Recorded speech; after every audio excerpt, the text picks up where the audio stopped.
സർക്കാർ പദ്ധതികൾ എങ്ങനെ നടപ്പാക്കുന്നുവെന്ന് നിരീക്ഷിക്കാൻ വിവരാവകാശ നിയമത്തിലൂടെ സാധാരണക്കാരനും സാധിക്കും എന്ന് തെളിയിക്കുകയാണ് കോട്ടയത്ത് നിന്നുള്ള ഒരു കർഷകൻ. തിടനാട് സ്വദേശിയായ ഐക്യര ടോമിച്ചൻ സ്കറിയയാണ് വിവരാവകാശ നിയമത്തിലെ ഈ വകുപ്പ് ആദ്യമായി പ്രയോജനപ്പെടുത്തി വ്യത്യസ്തനായത്.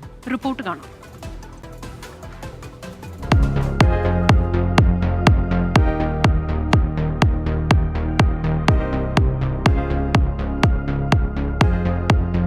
തിടനാട് പഞ്ചായത്തിലെ മാടമലയിൽ ജൽജീവൻ പദ്ധതിയുടെ ഭാഗമായി ജലസംഭരണിയുടെ നിർമ്മാണം പുരോഗമിക്കുമ്പോൾ ഓരോ ഘട്ടത്തിലും എന്തൊക്കെ നടന്നു എന്ന് കൃത്യമായി നിരീക്ഷിക്കാൻ ടോമിച്ചനുമുണ്ട്.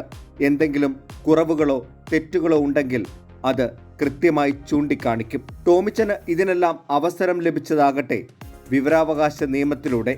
അധികമാരും ശ്രദ്ധിക്കാതിരുന്ന വിവരാവകാശ നിയമത്തിലെ ആ വകുപ്പാണ് ടോമിച്ചൻ പ്രയോജനപ്പെടുത്തിയത്. 2005 വിവരാവകാശ ആക്ടിലെ ചാപ്റ്റർ 1 2 എന്ന ഭാഗത്തിൽ അതിൽ 2 J1 എന്ന ഭാഗമാണ് ഞാൻ ഈ ആക്ട് ഉപയോഗിച്ചത്.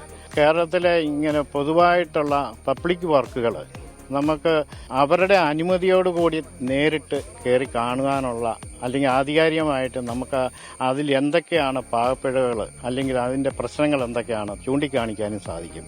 ഔദ്യോഗികമായി കാര്യങ്ങൾ വിശദീകരിക്കാൻ നിയോഗിച്ചിട്ടുള്ള ഉദ്യോഗസ്ഥനൊപ്പം സ്ഥലം സന്ദർശിക്കാനാണ് ടോമിച്ചന് അനുമതി നൽകിയിട്ടുള്ളത്.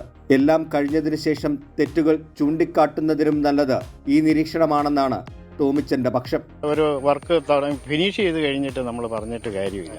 പക്ഷെ ആ വർക്കിന്റെ ക്വാളിറ്റി തുടക്കം തൊട്ടേ നമ്മൾ ശ്രദ്ധിക്കുകയും അത് ശ്രദ്ധിക്കുന്നുണ്ടെന്നുള്ളത് ഡിപ്പാർട്ട്മെന്റിലെ ഉദ്യോഗസ്ഥരും കോൺട്രാക്ടർമാരും അത് കാണുകയും കൂടെ ചെയ്യുമ്പോൾ ആ വർക്കിന് ക്വാളിറ്റി ഒന്നുകൂടെ മെച്ചപ്പെടും. കേരളത്തിലെ എല്ലാ വിവരാവകാശ പ്രവർത്തകർക്കും ഇത് ഒരു വലിയ ഒരു മുതൽക്കൂട്ടാണ് ഇങ്ങനൊരു അനുമതി കിട്ടിയത്.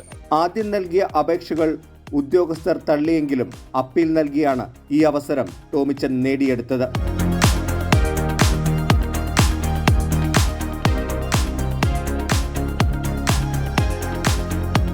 നാട്ടിൽ നടക്കുന്ന വികസന പ്രവർത്തനങ്ങളിൽ സാധാരണക്കാരായ ആളുകൾക്കും എങ്ങനെ ക്രിയാത്മകമായി പങ്കെടുക്കാമെന്ന് തെളിയിച്ചു തരികയാണ് ഈ RTI നിയമത്തിലൂടെ ടോമിച്ചൻ എന്ന കർഷകൻ. കോട്ടയത്ത് നിന്ന് ജിത്തുവിനൊപ്പം ടോബി ജോൺസൺ, 24.